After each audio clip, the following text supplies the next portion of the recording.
This episode is brought to you by the RVA Podcast Network. Find more information at rvapodcast.org. It's a new year, so you know what that means. That means a new season. It's season 4. Intro a little revamped. Microphone a little revamped. Branding a little revamped. We are now officially the Past BT. So welcome all Spotify, Buzzsprout, Apple Podcasts, Google Podcasts, Stitcher, and all podcast platforms. Here you're going to get a flavor of sports, music, tech, video games. Once in a while, we'll get an Ass of the Week and a new part that's going to be coming in. It's not mentioned on the season 3, but we do what's called Pass the Message. So definitely you want to tune in and get some good content on the Pass with your host, BT.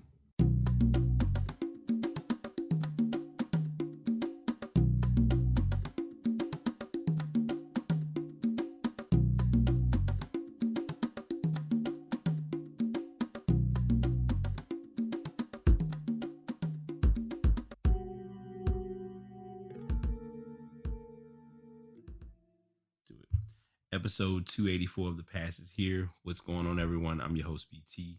Got a lot of information to get into. Audio's going to be a little different, changing things up. Normally, I would use my my scissor arm to record, but I'm deciding to go a little bit of a different route.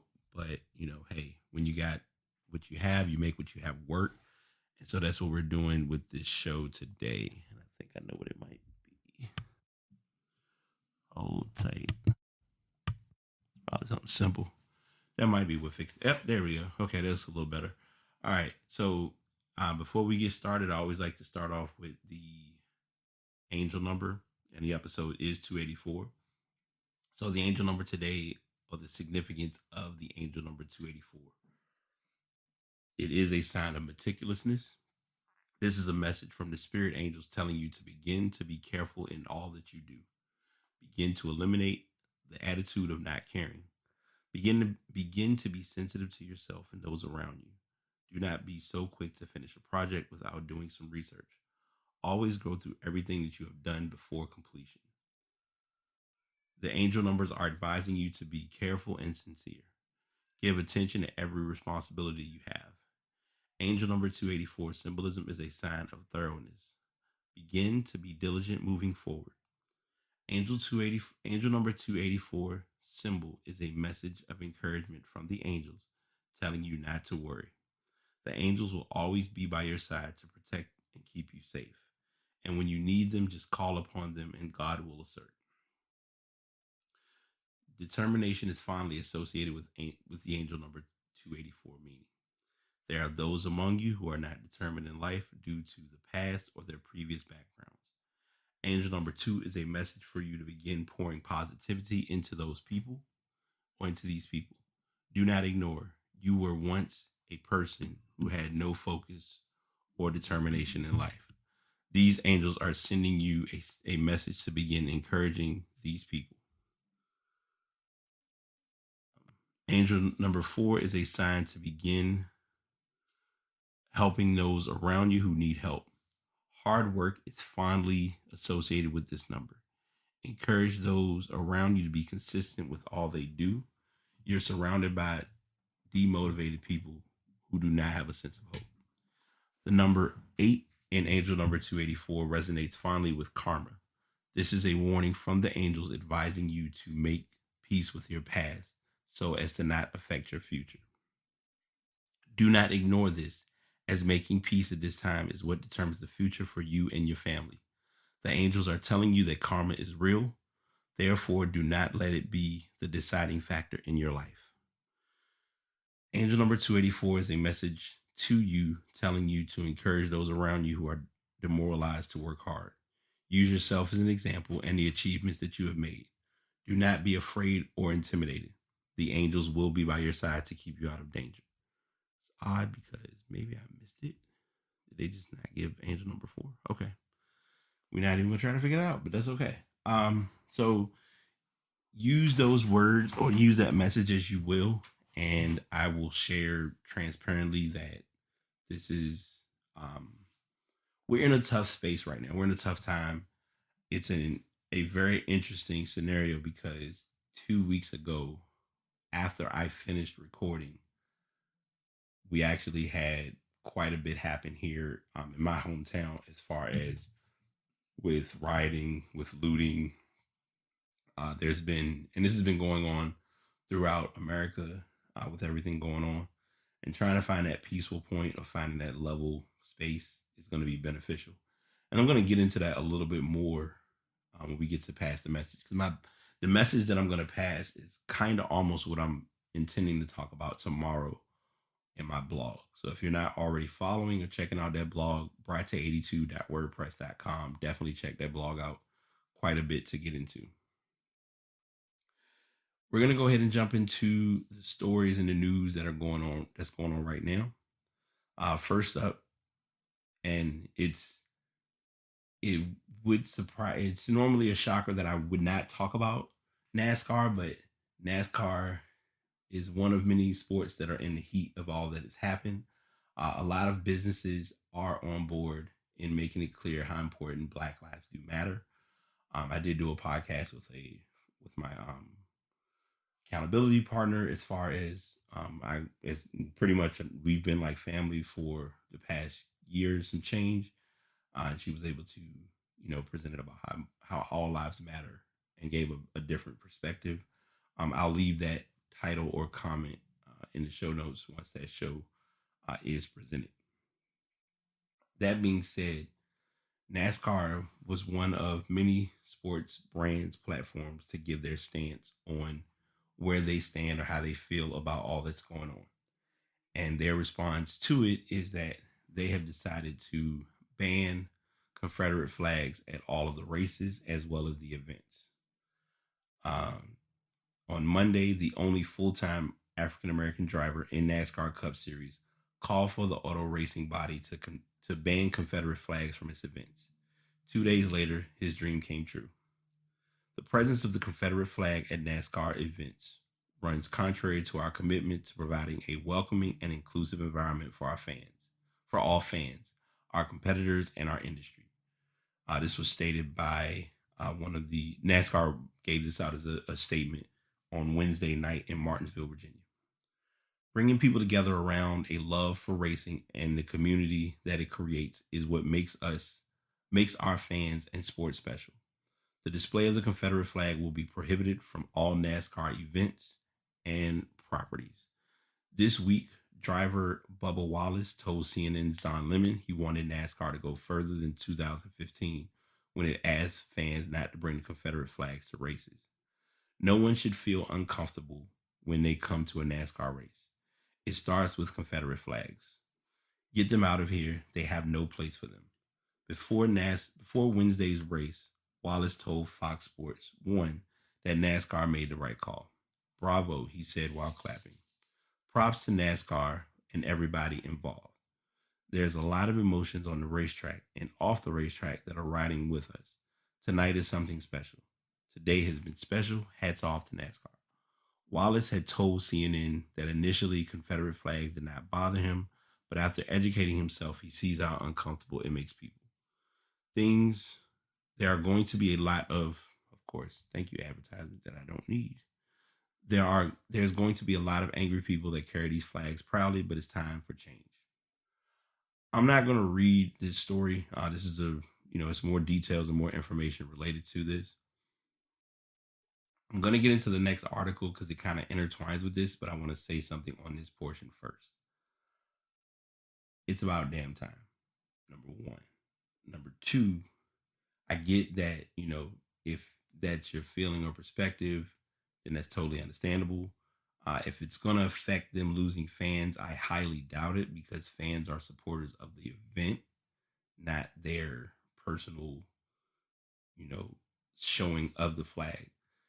I don't want to, and I'm not, it's not even that I'm trying to tread lightly with what I want to share in regards to this, but I want to be sure that, as I said, even with last week's show, I want to use this platform for its proper purpose. If you choose to do things in your own and personal environment, that is totally fine. But if this is a race and it's being shown on TV, you could lose fans who aren't of Caucasian or that are not supporters of the Confederate flag that could actually watch your sport and may have a conflict with that flag being on on TV with all of the tension that has come with everything that's been going on recently. A lot of shows or a lot of businesses have taken suit or followed suit. Cops is no longer being showed. Live PD is no longer being showed. They've kind of cut those shows back from TV based on everything that's happened.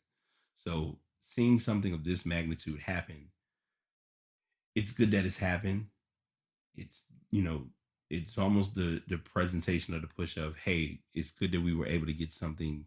It sucks that we had to have something to this masses to happen to get us to this point, but as life goes, we're here. So let's face it, and let's press forward.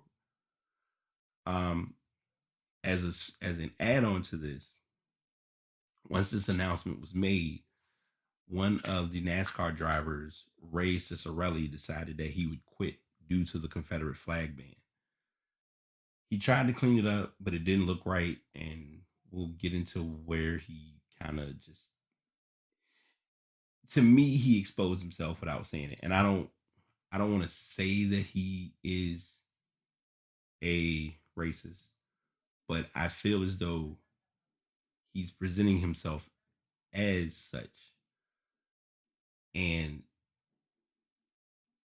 you shouldn't like, everything that has gone on has caused more people to have more authentic conversations than they've been unwilling to have, and or it's made people become more comfortable with knowing who they really are. And that's on both aspects, from the black and the white side of things. Um so LeBron James gave NASCAR driver Bubba Wallace a shout out. I was mentioning or referencing him in the previous article. Bubba Wallace a shout out for the Black Lives Matter car he drove at Martinsville Speedway. But there's another driver he's just shouting down. He said, big shout outs to Bubba Wallace. Bubba Wallace will have a special paint scheme in honor of Black Lives Matter. Following NASCAR's announcement that it would ban fans from displaying the Confederate flag at events, part-time truck series driver Ray Ciccarelli posted to Facebook on Wednesday that he was quitting the series and selling his team. I don't believe in kneeling during the anthem, nor taking people right to fly whatever flag they love, he wrote. I could care less about the Confederate flag, but there are people that do, and it doesn't make them a racist. All you are doing is fucking over one group to cater to another, and I ain't spending money we have to participate in any political BS. So everything is for sale. Ciccarelli's statement went viral and received enough backlash that he deactivated his Facebook and Twitter accounts, but his story still got in front of James. By late Thursday in California, the LA Lakers star wrote in an Instagram story, "Bye-bye. I can probably say they won't miss you," with a link to a Complex article on Ciccarelli accompanied by an image of him with a clown face superimposed onto his body. Ciccarelli told NASCAR news site Toby Christie that his statement was misconstrued. I don't regret my feelings of believing in the national anthem and standing. I don't like the fact that I was misconstrued about defending the Confederate flag, because in no way, shape, or form was I defending the Confederate flag. He then goes on to say, I wasn't raised the way people are portraying me to be. That's just not me. I am not that type of person. Just the attack. My wife, my family have been attacked and abused on social media. It's just heartbreaking. Ciccarelli accused NASCAR of flip-flopping on the Confederate flag and standing during the national anthem issues, and said he was frustrated that the series hadn't reached out to drivers before announcing the policy changes. In an interview with WJZ-TV in Baltimore, the Maryland native said he was already thinking about retiring and said this week's announcement broke the camel's back. Reading the rest of this is really not big, but what's interesting is He's raced in 31 races, truck races. He's a part-time racer. He hasn't won a single race. But you're making this bold, direct statement of, I'm retiring from the sport.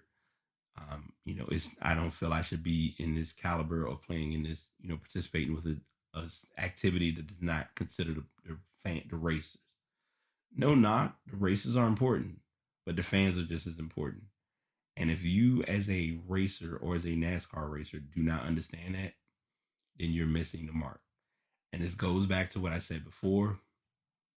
And I have a hunch I'm going to get into this very in depth in a few about in NASCAR. The rules are no different. You are not bigger than NASCAR.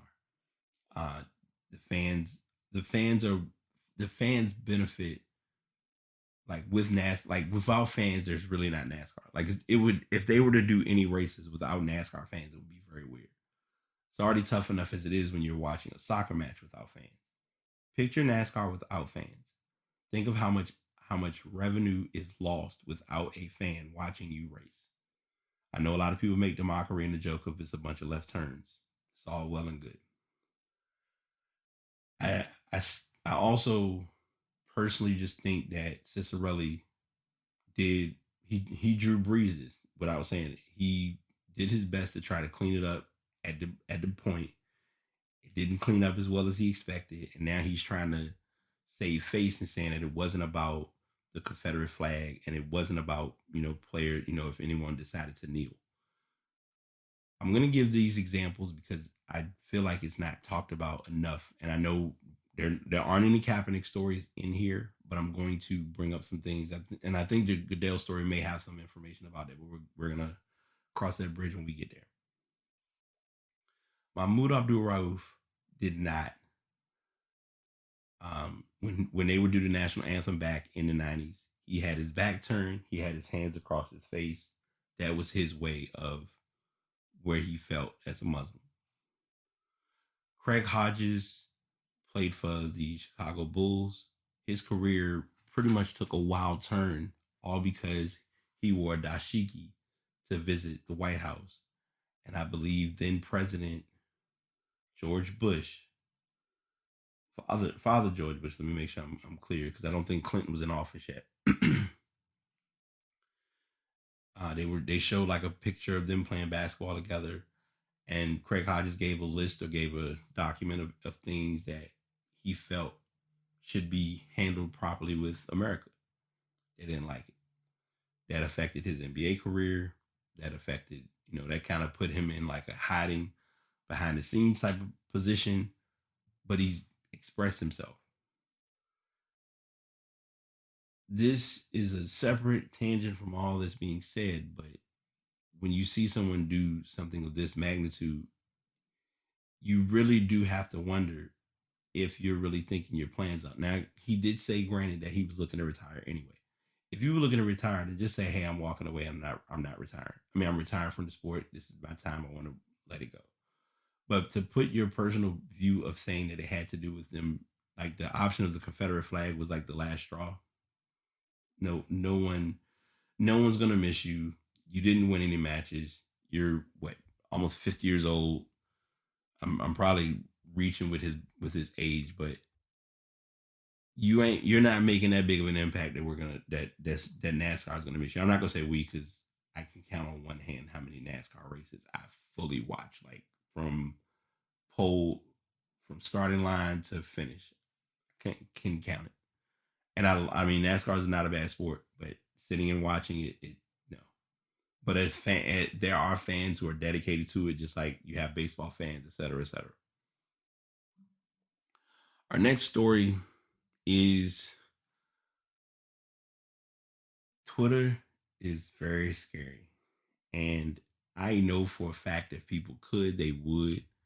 Like, you could easily go back and catch things that I may have wrote about or addressed or had thoughts or opinions on. But it's a platform that you really have to be careful of what you say or how you feel, because you do not know who can use what for or against you. And Jake Fromm is the latest example of learning this. Georgia quarterback Jake Fromm issued a public apology for his comments that surfaced on Twitter back on Thursday when it came to the purchasing of guns and how to just make them very expensive so only elite white people can get them. His statement reads, and I'm hoping it's not too long. It looks pretty lengthy, but let's see if we can chew it up real quick.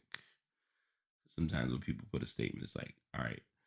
All right. His statement says, I am extremely sorry that I chose to use the words elite white people in a text message conversation. Although I never meant to imply that I am an elite white person, as stated earlier in the conversation, there's no excuse for that word choice and sentiment. While it was poor, my heart is not. Now more than ever is the time for support, togetherness, and I stand against racism 100%. I promise to commit myself to being a part of the solution in this country. I addressed my teammates and coaches in a team meeting today, and I hope they see this incident is not representative of the person I am. Again, I am truly sorry for my words and actions and humbly ask for forgiveness. You will see deja vu in a moment because I almost, well, it's not really in the title, but you almost could say it is. The conversation that was had between him and the friend, which you need better friends if they could put this type of story out there in public. View changed of what? Guns, silly Billy. Follow the flow of the text. I thought we were talking about lots of stuff, but no, guns are good. They need to let me get suppressors. Just make them very expensive so only elite white people can get them. Ha ha ha. Bro, what? Whoa, do you think you're an elite white perdon? I'm like, whoa. Maybe you need to use your contact picture. And I guess that was him trying to like tell him like, I mean, this might come back and look pretty bad. So then they got the person's, he actually showed the picture. He gave his apology. Now more than ever, it's time for support, togetherness, blah, blah, blah. Fromm was the starting quarterback for the Georgia Bulldogs for the past 3 seasons before being taken by the Buffalo Bills in the 5th round of the 2020 draft. The Buffalo Bills then gave a statement. Earlier today, we became aware of comments made in a text message conversation involving Jake Fromm from 2019. He was wrong and he admitted it to us. We don't condone what he said. Jake was honest and forthcoming to us about the text exchange. He asked for an opportunity to address and apologize to his teammates and coaches today in a team meeting, which he did. We will continue to work with Jake on the responsibilities of being a Buffalo Bill on and off the field. We also need to teach you how to use your social media platform properly and not have friends who can screenshot stupidity like this. Because this was just stupid as shit. Period. Like I'm not even going to try to make sense out of any bit of what was said. Like these media or the follow-up of the apologies always concern me, not just based on timing, but just the consistency of it.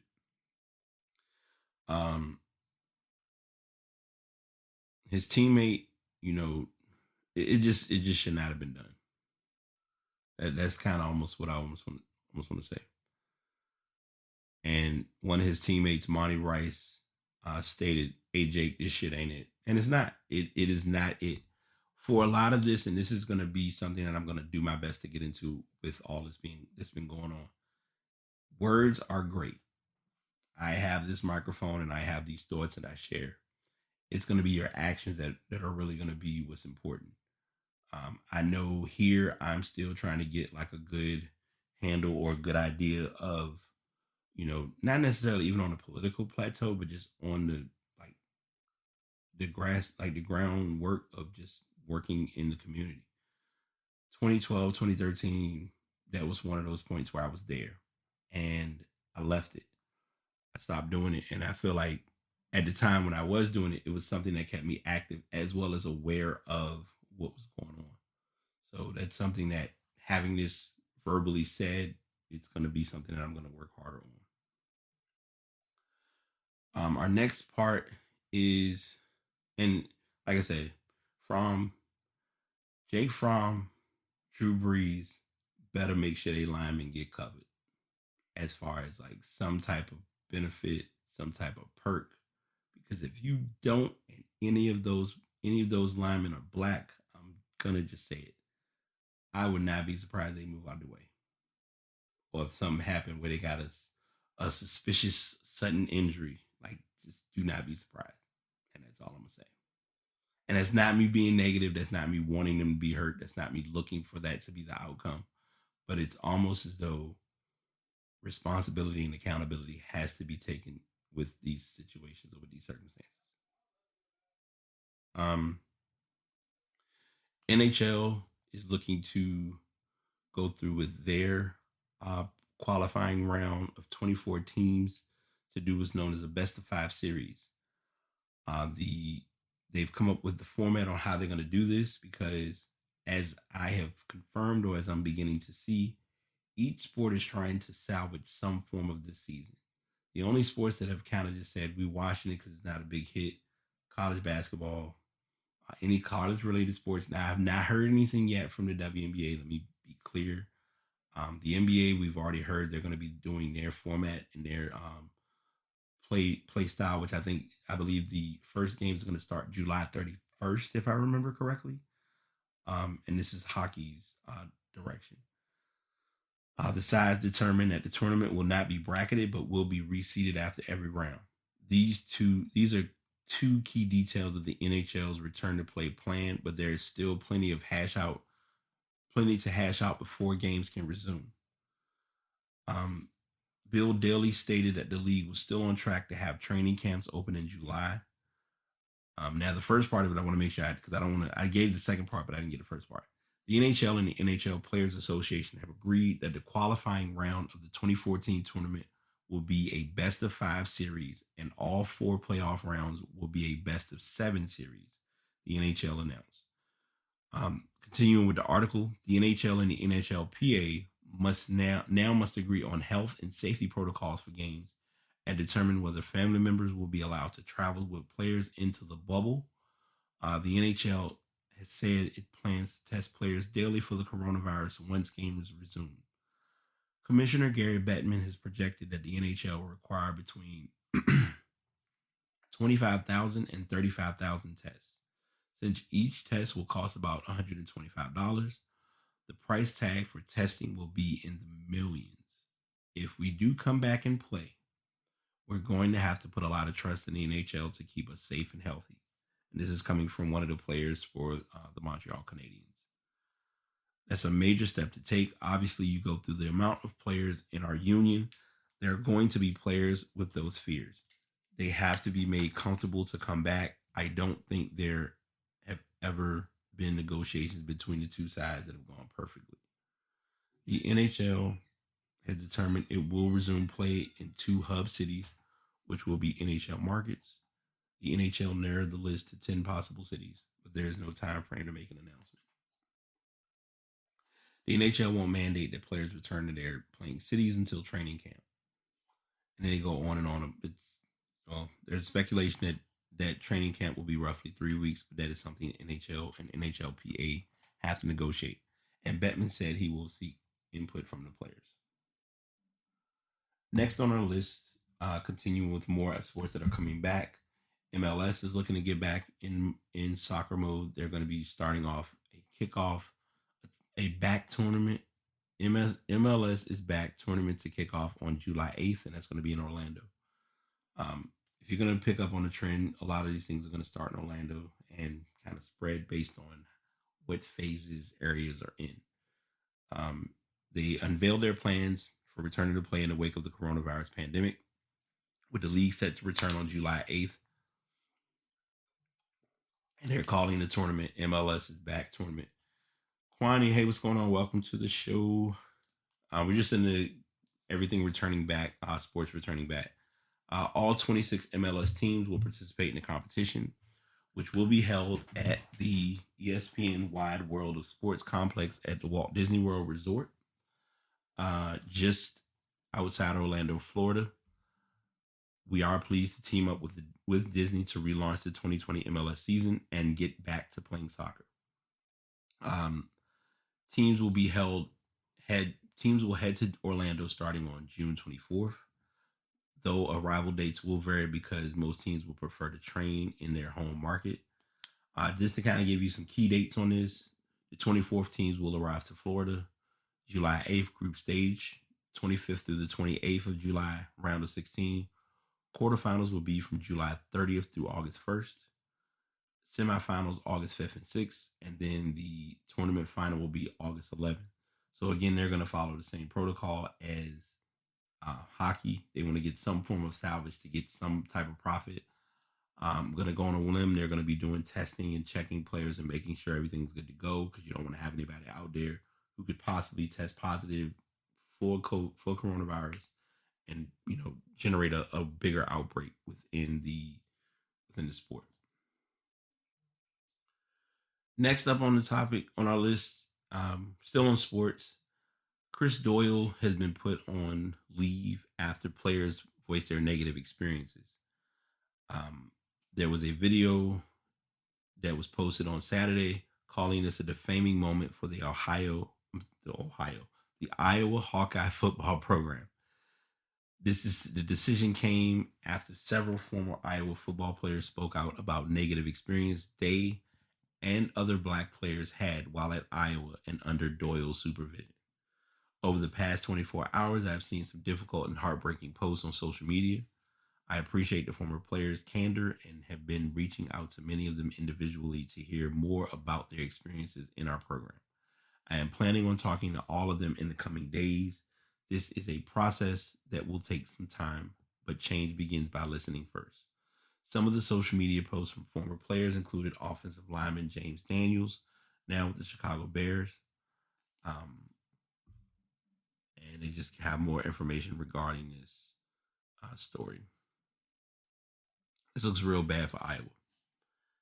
And it's tough because if you really look at Iowa, never mind. We're not going to do that. We're keeping our brand. We got to maintain things to keep it on the right path. But I will say it has to be a better level of respect for players on teams. I have a hunch more stories are either going to surface or be handled behind the scenes that won't make it to publication unless players have left said school and then are open to talking about what has happened. Because then you're no longer under that school's umbrella. And that plays a big role into the process as well. We have a few more sports topics that we're going to get into, and then we're going to go into stuff. And our first story is big because I did not expect that this was going to be a story, but I also realized that, this was a story that happened. I want to say it was talked about on the show, but now it's come back around. And that is that Jerry Richardson, who was a sponsor with the Carolina Panthers, they've taken his statue down from in front of the stadium. And I believe I have one story that's going to talk about statues being taken down, especially one here. But the 12-foot statue of Jerry Richardson is no longer in front of the Panthers stadium. They parted ways with the sponsor in the last week with a longtime sponsor because of racially insensitive language. Now they're clearing out another chapter of the team's history, which ended poorly. The statue of Jerry Richardson is being removed from outside of Bank of America Stadium, and that was done, I believe, on Tuesday or Wednesday. Richardson opted to sell the team after allegations of workplace sexual harassment and racially insensitive language toward a former scout.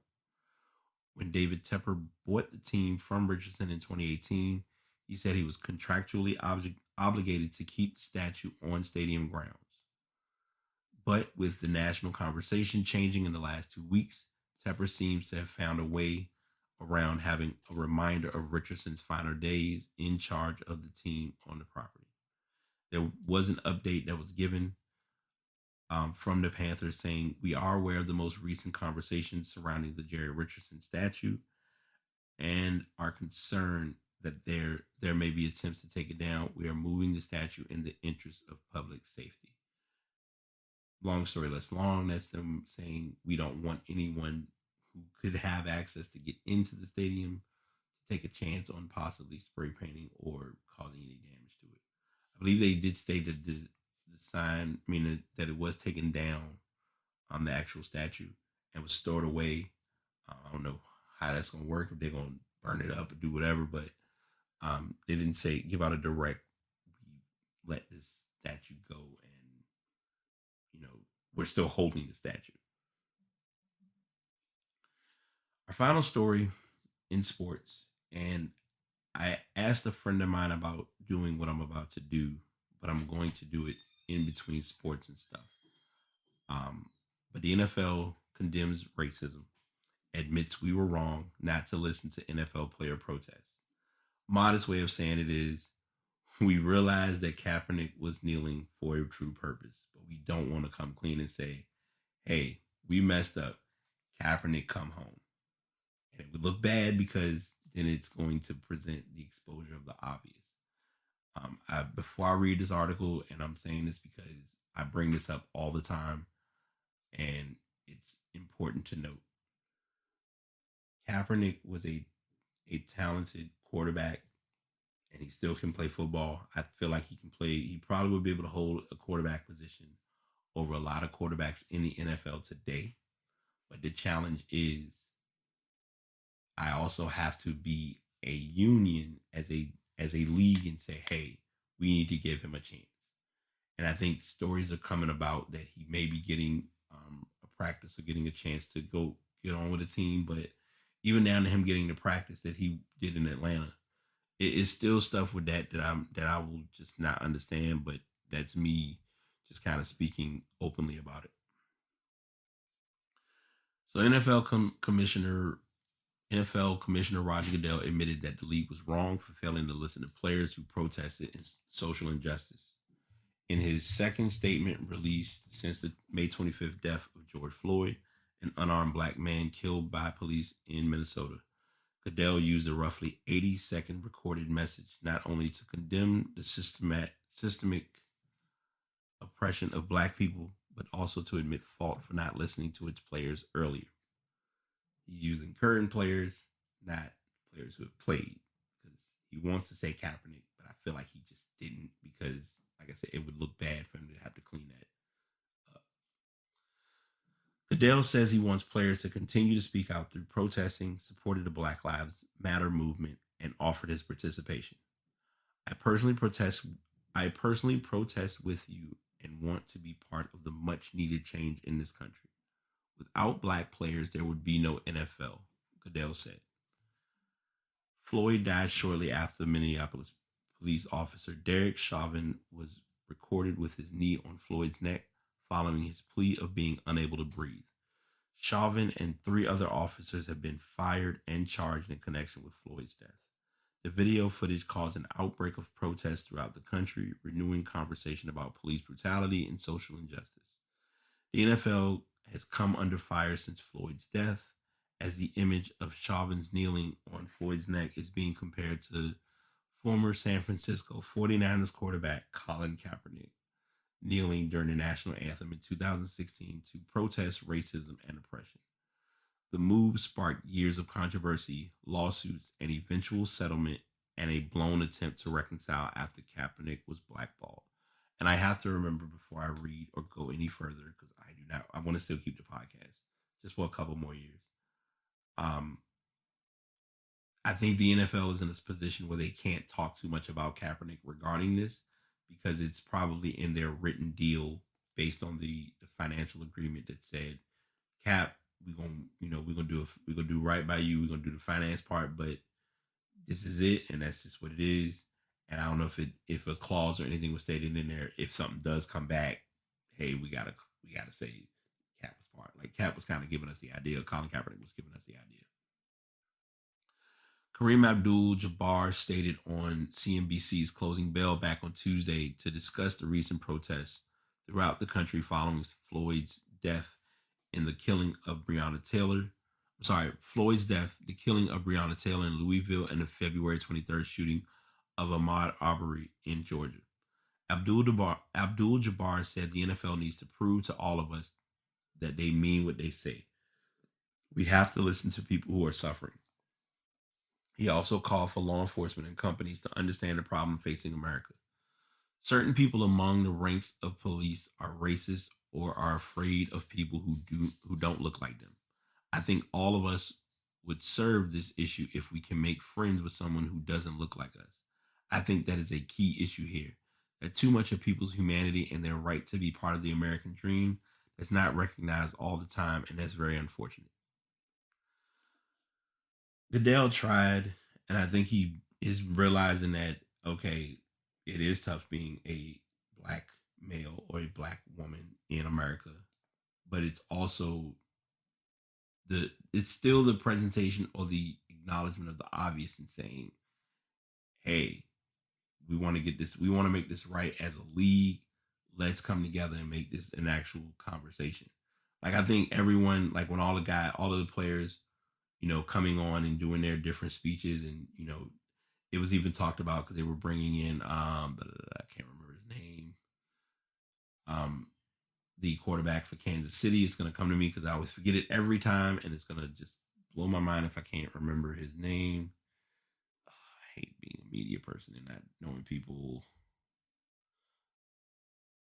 Let's see. As soon as the name come up, I'm gonna be mad. Patrick Mahomes. Yes.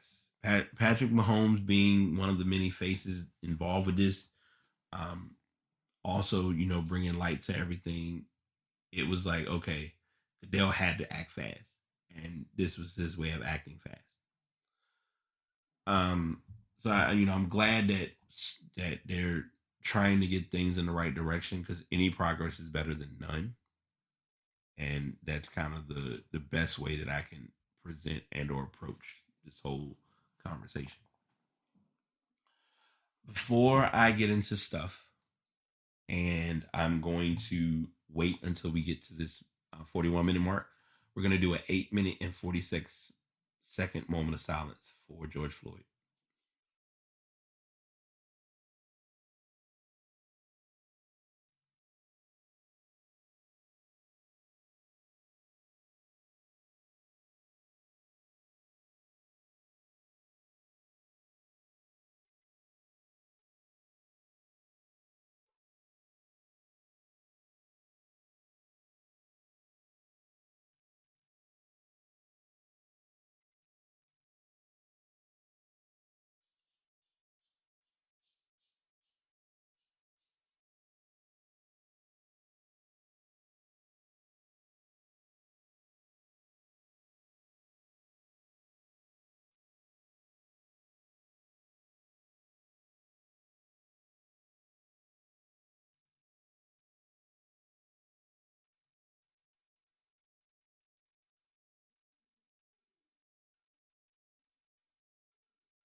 thank you if you were able to sit through that.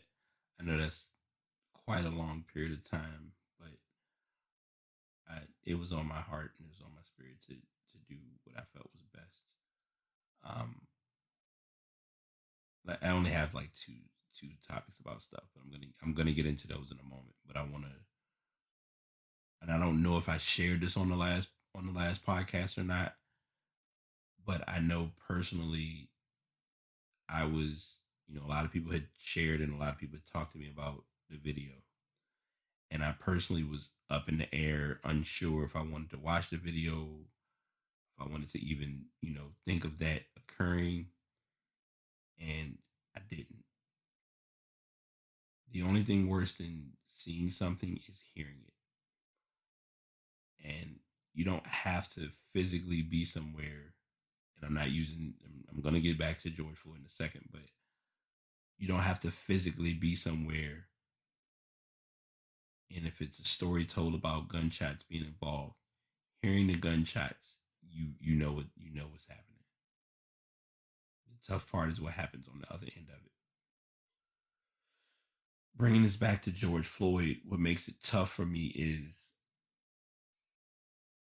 when this was on, like, I found a site that literally was called 8 minutes 46 seconds.com, and it was just a time physically sitting there counting down from 8:46, and you think time moves at a very slow pace, or that we don't have enough time. Well, let me backtrack. People think that there's not enough time in a day, but if you sit for 8 minutes and 46 seconds and really think about what can be done in that time, or what things you miss out on doing by not utilizing that time, it really makes you see things different. And then listening to the audio of what happened to him, even the part of him, asking for his mother. It was a picture that showed, like, literally line for line everything that was said during that interaction. It hurt. It still hurts. It is one of the hardest things to sit and try to get through and talk about or address and not treat lightly. But I know I used the platform, and I talked about this a little bit last week, but I just, it was on my heart. It was just what I felt was right to do, as well as the fact, like, I even talked to a friend of mine. Shout out to Queen B 88. She know what time it is. Like, we've been rocking with each other's friends on Twitter over a decade. Um, it's that's a separate conversation I'm not gonna have online. I'll keep that as an offline comment, but not with her, but just something else.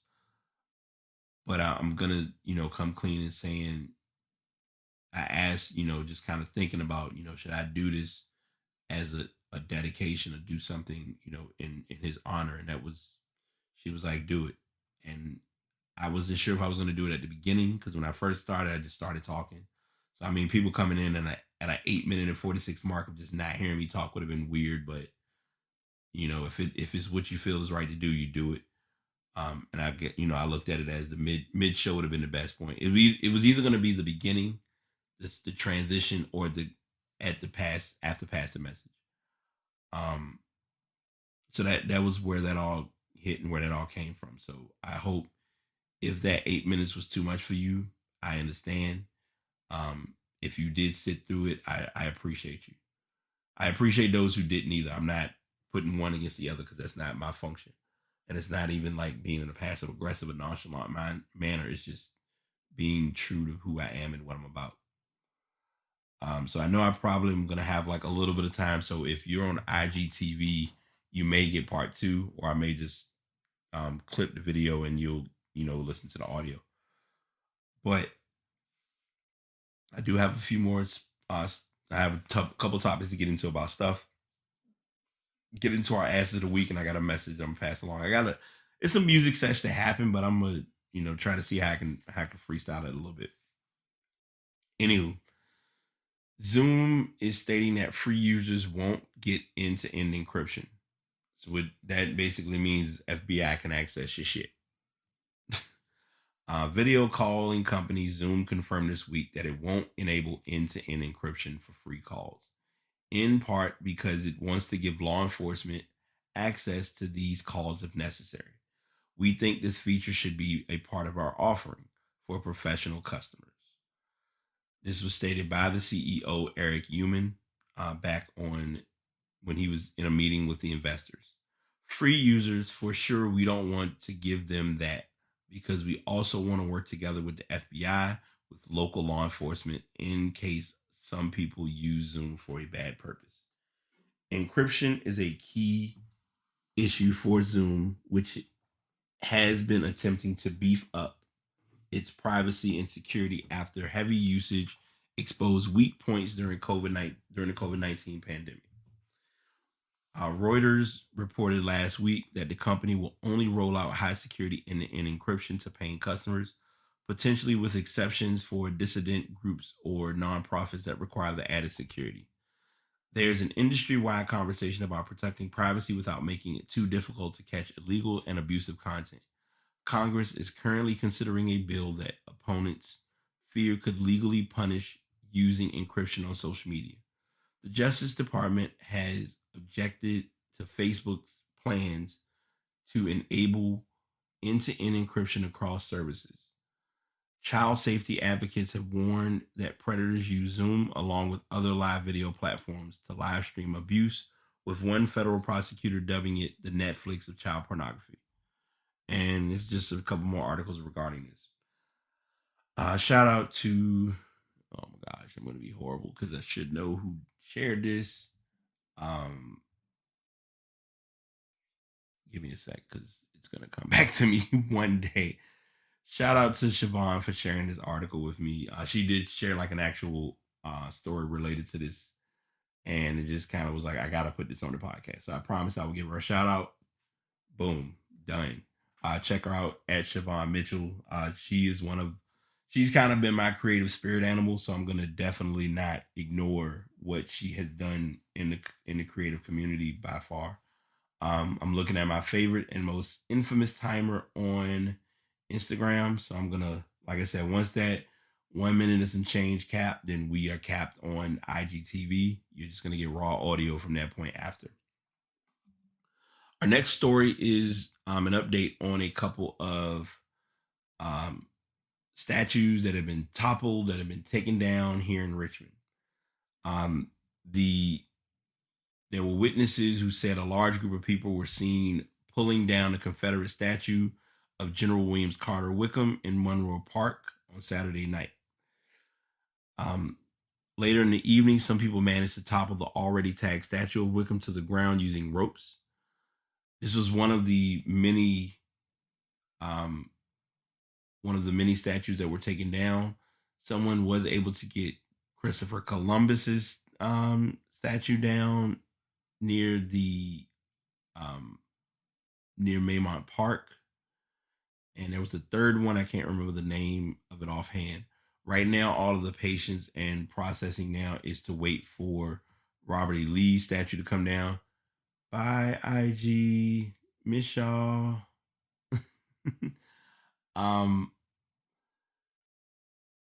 There are more statues to be changed based on all this going on Confederate wise. Now, I did hear someone say or make the statement, this doesn't affect me. I don't really care. It's not a big deal. And personally, you're okay to look at it that way. So I don't, I've realized something. We all don't have to agree on things. And that's just the way life is. But at least have a general idea of why people are adamantly upset about what is going on. And that's kind of my nicest and mildest way of addressing that. So that's mainly all I have for that story in tune. All right, before we get into Ashes of the Week and pass the message, I do have a little bit of music that I can get into because I'm still trying to learn the Spotify listening flow as far as how to queue up what I want to hear, what I'm trying to get into, what's playing, et cetera, et cetera. So I did listen to New Music Friday from yesterday, which will be Friday for whenever you listen to the show, which will be the 12th. I did listen to Lil Baby's new single. I personally enjoy it. Insecure brought out their new soundtrack, and I've already been a fan of Feng Shui anyway, but I want to listen. I'm actually going to try to listen to that full soundtrack.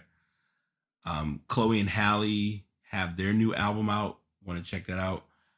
Did listen to Learn to Fly with Surfaces and Elton John. Pretty good song if I do want to be honest. Last week, RT Run the Jewels 4 was out, and I did listen to that album. I got a little into it. Pretty good album. Still trying to get, and this is, you know what? This is where having a platform helps. If any of my music listeners have a way of how they get their music listens on Friday, please let me know. If it is a simple hook up the Bluetooth, find a playlist, and let it go, just tell me. I would love to hear how you all are doing it, because I'm still learning it, and it's still like a new thing for me. So I'm treating it as a new thing, and I'm not being oblivious and acting better than anyone, and not knowing or whatever. And that's just kind of what it is. So I wanted to, give that update on what music has been out or is coming out. I need to check that out. The Blind Boys of Alabama has a new single that I'm going to listen to after the show, because I was looking for music to add to someone's playlist and I didn't get that done, but that's me not being accountable. So it is what it is. Nothing to hold on to. For our asses of the week, up first is Drew Brees. Drew Brees feels or felt as though Colin Kaepernick taking the knee was a disrespect towards the flag. I'm going to try to talk about this article as best as I can, but I'm going to freestyle a little bit. If you go back at the time when all this happened, Drew Brees was one of many players who decided to take a knee. You know who else took a knee and then threatened his team as the owner? Jerry Jones. And it's not right. You can't be flexible with the rules on your terms. It should be consistent. That makes the process a lot simpler. But a lot of times that doesn't happen. And then we get buffoonery and foolishness like this. So in this story, my bad, might help. After earlier sharing a message of unity on social media, New Orleans Saints quarterback Drew Brees attracted backlash Wednesday when he reiterated his stance that he will never agree with anybody disrespecting the flag of the United States of America. First and foremost, it wasn't that he was kneeling based on the flag or the United States of America or the national anthem. Because if we all are going to be honest, the national anthem is not national. It's not for everyone. If you listen to words and listen to lyrics and read lyrics and understand lyrics, you'll get a different look towards it. Separate story, I digress. Brees' comments came when he was asked during the interview to revisit former NFL quarterback Colin Kaepernick's 2016 protest of police brutality against minorities, which is what he was kneeling for, in which Kaepernick knelt during the national anthem before games. Brees' remarks on the flag drew a sharp rebuke on social media across the sports landscape, including from Los Angeles Lakers star LeBron James. Brees gave a lengthy response to ESPN when asked about the perceived conflict between his statements, including a potential divide in his locker room where players such as Malcolm Jenkins and Demario Davis are among the leaders of the Players Coalition seeking social justice and racial equality, which I talked about earlier. I love and respect my teammates, and I stand right there with them in regard to fighting for racial equality and justice.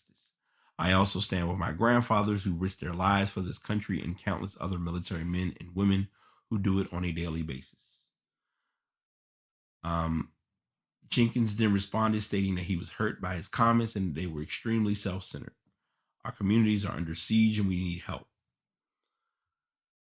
Brees just was shitty with his timing. That's the nicest way to say it. And I know he was trying to call himself doing what he considered as the right thing, But the right thing in this case was to shut up and play football.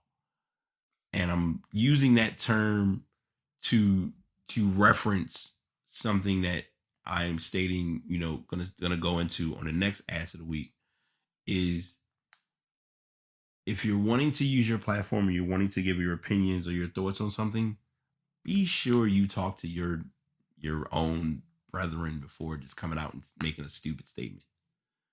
And that was what happened with this. The other Ask of the Week goes to Laura Ingraham, because when LeBron James came on and spoke his thoughts, him and Kevin Durant, it was, hey, just go out there and shut up and dribble. But then Drew Brees does this whole thing, and it was, oh, we need to feel sorry for Drew Brees. It's hard for him. We need to really give compassion, and we shouldn't be so hard on him as a player. Bullshit. You can't move the goalposts for when you find beneficial. And this was literally the worst pun intended towards that, because he's in the NFL. LeBron James called out host Laura Ingraham. Excuse me. Laura Ingraham for her defense of star quarterback Drew Brees. He's allowed to have his view about what kneeling and the flag means to him. I mean, he's a person, Ingraham said of Brees and his disrespecting the flag comments earlier this week. This is beyond football. James has now retweeted a video with a compilation of both instances, suggesting that the nationwide protests in the wake of George Floyd's death are happening because we are simply fucking tired of this treatment right here. If you still haven't figured out why the protesting is going on, why we're acting as we are, is because we are simply fucking tired of this treatment right here. Can we break it down for you any simpler than this right here? He added, and to my people, don't worry, I won't stop until I see change. Shut up and dribble this powerful black man coming full steam. Best hashtag I've ever seen, by the way. On Thursday, Ingraham responded to James' reaction on her Fox News show, saying, every American has the God-given right to speak his or her own mind on any issue. I think in order to heal and shed light on gross injustices, our country needs more dialogue, not less. And we need more respect, not retribution. Right now, Americans, I think most of them, are looking for reconciliation. That means politicians, police, and even cultural figures all working together, all of us. Brees was widely criticized by his fellow athletes for saying never agree with anybody disrespecting the flag when asked for his opinion about players kneeling to protest police brutality. The 41-year-old has since apologized, saying his comments were insensitive and lacked compassion and empathy. Long story less long, Drew Brees apologized like 10 times. But LeBron literally wanted to clear the air and saying, bruh, that apology ain't it. And Laura Ingraham coming out and giving her thoughts were just piss poor timing to add to it. And he, wanted to make it clear, you're telling me to shut up and dribble, but you're telling us to, take, show forgiveness and show compassion to what he said, when you can't put the shoe on when you find a need to put the shoe on. And that's basically what happened. This is going to lead to a very critical and important message that I'm going to pass along. And I'm going to talk about this a little bit in my blog tomorrow, but it's going to be more clear if you really listen to a lot of the stories that have been talked about today. My message to pass along today is to read the room. Reading the room is simple but hard. It's hard because every conversation can't be had in every room. Every moment cannot happen in every opportunity. A couple of weeks ago, I was introduced or reintroduced to the term to code switching. To give a paraphrase, and I guess I'm giving the gems today, but I may as well. Code switching is primarily, you have your work personality or your work voice, and then you have your, I'm with my friends, I'm with my boys, I'm with my girls, we chillin' voice. Do not get them confused in the fact that I'm not here for play. In my experience of working and hanging, social code has been a thing for quite some time. And it's cool. It's nothing to be in arms about. It's not anything that I'm looking for like a massive amount of attention towards. It's just something to present and bring to the table in regards to reading the room. Reading the room benefits the code switch. And some people, and I'm going to not even risk the platform, but say something that needs to be said.